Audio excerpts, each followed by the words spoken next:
할렐루야. 오늘 우리에게 주신 말씀 오바댜 1장 15절에서 21절까지 말씀입니다. 오바댜 1장 15절에서 21절까지 말씀 제가 봉독하겠습니다. 여호와께서 만국을 벌할 날이 가까웠나니 내가 행한 대로 너도 받을 것인즉 내가 행한 것이 내 머리로 돌아갈 것이라. 너희가 내 성산에서 마신 것 같이 만국인이 항상 마시리니 곧 마시고 삼켜서 본래 없던 것 같이 되리라. 오직 시온산에서 피할 자가 있으리니 그 산이 거룩할 것이요 야곱 족속은 자기 기업을 누릴 것이며 야곱 족속은 불이 될 것이며 요셉 족속은 불꽃이 될 것이요 에서 족속은 지푸라기가 될 것이라.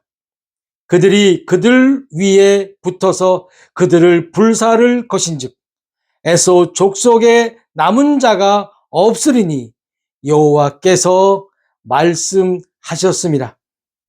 그들이 네겝과 에서의 산과 평지와 블레셋을 얻을 것이요 또 그들이 에브라임의 들과 사마리아의 들을 얻을 것이며 베냐민은 길르앗을 얻을 것이며 사로잡혔던 이스라엘의 많은 자손은 가나안 사람들에게 속한 이 땅을 사르밧까지 얻을 것이며 예루살렘에서 사로잡혔던 자들 곧 스바랏에 있는 자들은 네겝의 성읍들을 얻을 것이라. 구원받은 자들이 시온산에 올라와서 에서의 산을 심판하리니 나라가 여호와께 속하리라. 아멘. 어느덧 2025년도도 3개월이 채 남지 않은 10월 첫째 주를 보내고 있습니다. 한국은 내일이 추석이고 또 한 주간 긴 추석 연휴를 보내고 있다고 합니다. 하지만 이곳은 일상적인 날입니다. 다음 주 월요일이 이곳은 추석을 뜻하는 추수감사절입니다. 올해 이곳은 날씨가 정말 좋았습니다. 5월 그리고 6월 두 달간만 매주 비가 오더니 본격적인 여름과 가을 초입까지 너무도 맑고 높은 하늘이 펼쳐지고 있습니다. 오늘은 오바댜서의 마지막 시간으로 주의 날의 심판, 멸망, 그리고 회복에 대해서 말씀을 나누고자 합니다. 이스라엘에게 에돔은 가장 가까우면서도 힘든 원수였습니다. 모르는 사람이 주는 상처는 그래도 견딜만 합니다. 그러나 가장 가까운 사람이 주는 상처는 시간이 간다고 잘 해결되지 않는 것 같습니다. 오늘 오바댜 선지자는 이런 에돔이 교만으로 인해 망할 것이라고 예언하고 있습니다. 그런데 이러한 망한다는 예언이 금방 이루어지지는 않았다는 것입니다. 금방 망하지도 않을 예언을 오바댜는 이스라엘을 단순히 위로하기 위해서 한 것은 아니라는 것입니다. 하나님의 백성에게 가까운 원수가 있는 것은 자신을 낮추기 위함이지 그 원수에게 복수하기 위함이 아니라는 것입니다. 일반적으로 원수가 있다면 그 원수에게 복수를 함으로써 정당성을 얻을 수 있겠지만 하나님께서 부여하신 원수는 하나님의 백성들을 겸손하게 하기 위함이라는 사실을 믿으시기를 바랍니다. 그러니까 오바댜는 에돔은 반드시 멸망할 것이니 그들에게 복수한다고 정력을 낭비하지 말고 너희 자신들이 늘 하나님 앞에 겸손함으로 서라는 것입니다. 또한 이스라엘의 회복에 대해 말씀하시는데 이 회복은 이스라엘뿐만 아니라 앞으로 도래할 신약 교회라는 사실 또한 믿으시기를 바랍니다. 하나님께서는 에돔의 멸망을 이 세상 전체의 멸망과 연결해서 말씀하고 계시다는 것입니다. 이처럼 오바댜의 예언은 단순히 에돔에게 상처받은 이스라엘 백성들을 위로하려는 소극적인 의미가 아니라 오늘날 신약교회의 회복을 통해 하나님 말씀이 성취된다는 것을 말씀하고 있다는 것입니다. 본문 15절을 보시면 여호와께서 만국을 벌할 날이 가까웠나니 라고 기록하고 있습니다. 여호와께서 만국을 벌할 날이 영어 성경에는 The Day of Lord로 주의 날입니다. 바로 주의 날은 심판의 날을 말씀하고 있는 것입니다. 사실 우리가 일요일을 주일이라고 부르는데 그 주일의 원뜻은 일반적으로 교회에 가는 그러한 날이기보다는 심판의 날이라는 것입니다. 오바댜가 말하는 주의 날은 만국을 심판하는 날입니다. 우리가 이 주의 날에 대해서 조금 자세히 들여다볼 필요가 있습니다. 이 주의 날에는 이스라엘에게 향한 주의 날과 모든 날, 즉 만국에 대한 주의 날이 있는데 이스라엘에 대한 심판은 하나님의 공의를 선포하는 것이고 모든 나라에 대한 심판, 주의 날은 말 그대로 심판의 날인 것입니다.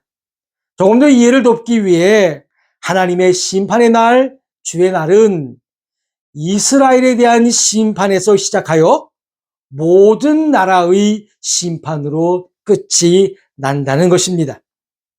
오바댜는 유대인들을 향하여 너희들보다 더 악한 에돔을 심판하지 않고 너희만 심판받는다고 해서 억울해하지 말라는 것입니다. 하나님의 백성에 대한 주의 날은 현세적이고 모든 나라에 대한 주의 날은 종말적이라는 것입니다. 하나님께서는 세상 사람들을 심판하시기 전에 먼저 하나님의 백성들을 징계하시고 연단시키십니다. 여기서 우리는 하나님의 공의를 볼 수 있어야 합니다. 이 공의는 하나님의 백성들도 징계하시는 하나님이시기에 세상 사람들에 대한 심판은 당연하다는 것입니다. 그럼 하나님께서 세상 사람들을 심판하시는 기준이 무엇일까요? 15절 하반절에 잘 기록되어 있습니다. 내가 행한 대로 너도 받을 것인즉 내가 행한 것이 내 머리로 돌아갈 것이니라. 이러한 말씀은 성경에 많이 기록되어 있습니다. 디모데후서 4장 14절에 보면 주께서 그 행한 대로 그에게 갚으시리니, 로마서 2장 6절에도 하나님께서 각 사람에게 그 행한 대로 보응하시되, 하나님의 심판의 기준은 자기가 행한 것은 자기가 책임을 져야지 어느 누구도 대신 책임질 수가 없다는 것입니다.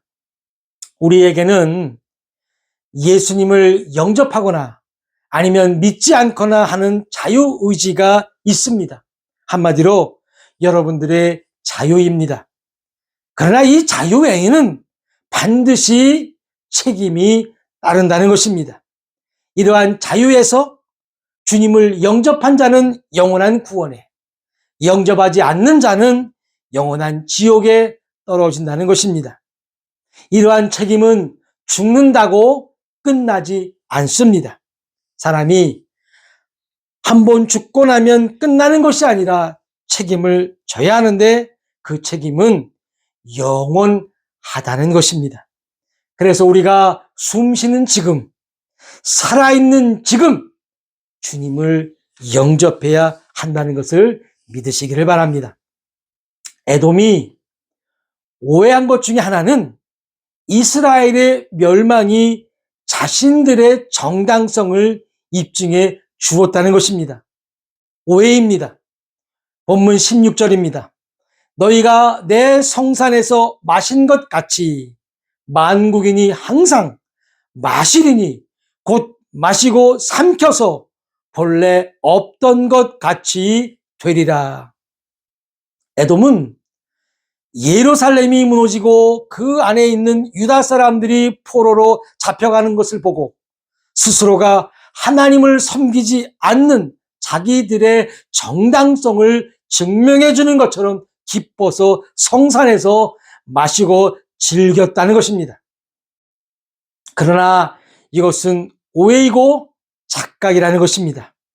이스라엘이 망하는 것과 에돔은 아무런 상관이 없는 것입니다.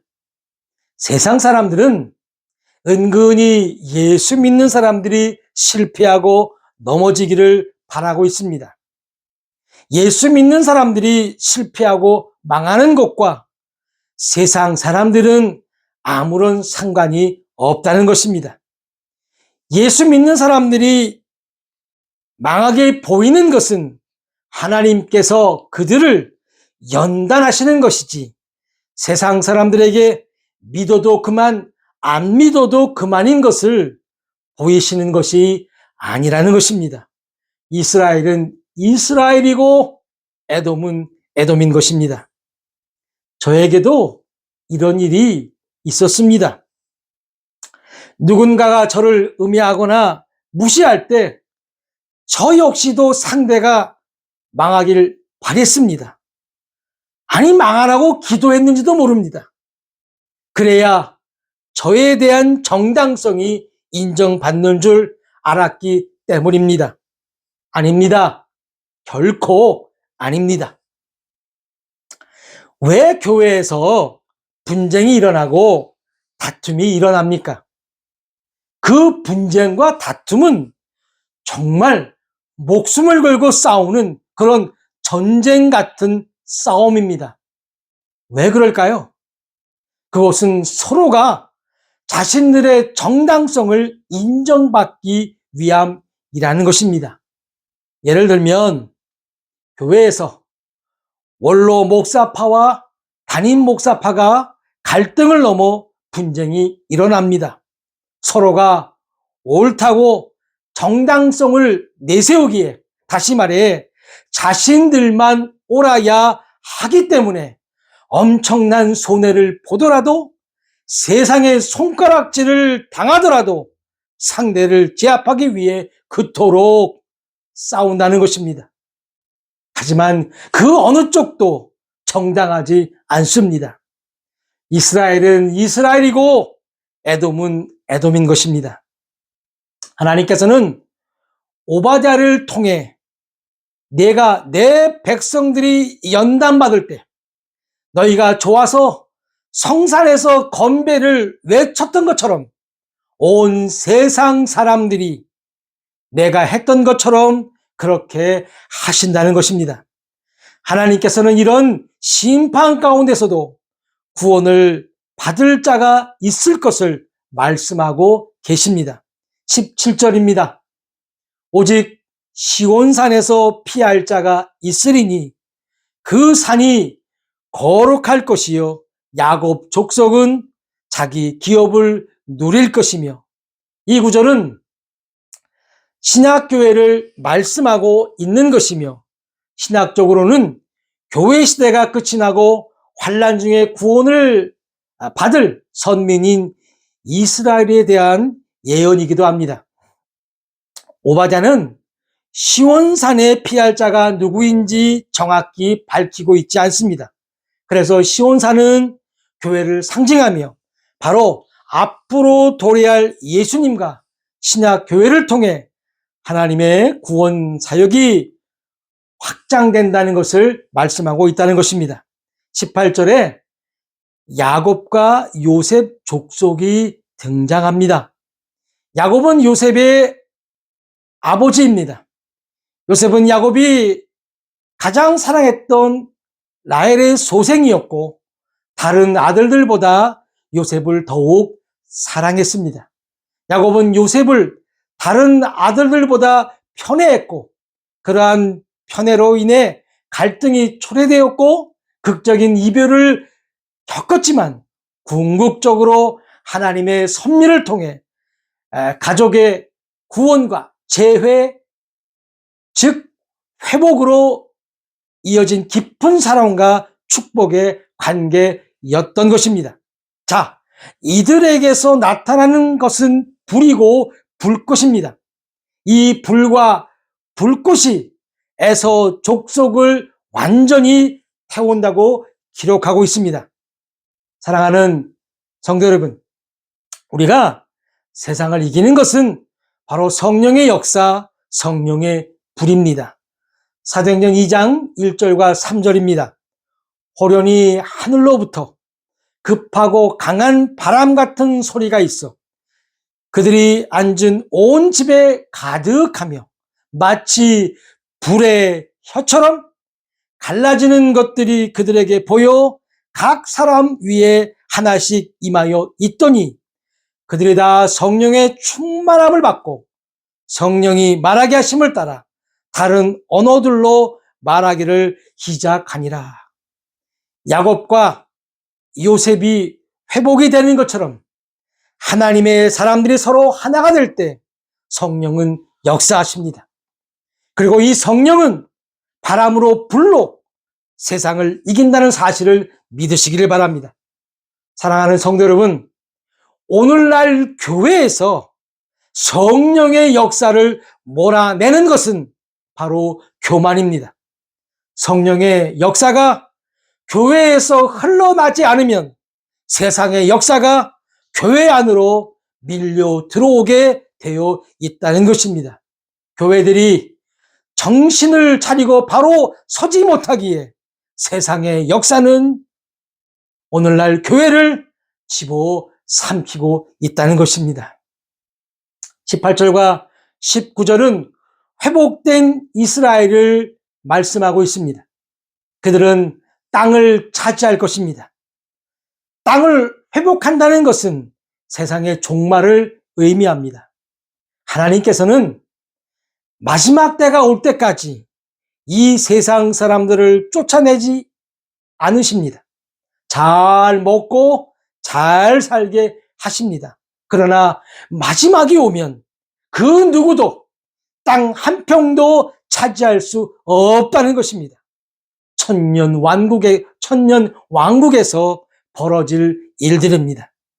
그리고 21절에는 영적 이스라엘인 구원받은 백성들에게 귀한 소망을 예언하고 있습니다. 21절입니다. 구원받은 자들이 시온산에 올라와서 에서의 산을 심판하리니 나라가 여호와께 속하리라. 구원받은 자들은 바로 성도들입니다. 이 성도가 그리스도의 심판에 동참한다는 것입니다. 요한계시록 20장 4절 하반절에 보게 되면 그리스도와 더불어 1000년 동안 왕노릇하니, 누가복음 22장 29절 30절 말씀입니다. 내 아버지께서 나라를 내게 맡기신 것 같이 나도 너희에게 맡겨 너희로 내 나라에 있어 내 상에서 먹고 마시며 또는 보좌에 앉아 이스라엘 12지파를 다스리게 하려 하노라. 이것이 바로 성도에게 주신 특권이라는 사실을 믿으시기를 바랍니다. 우리는 이러한 소망을 갖고 사는 자들입니다. 어디에서 심판한다고 기록되어 있나요? 바로 산입니다.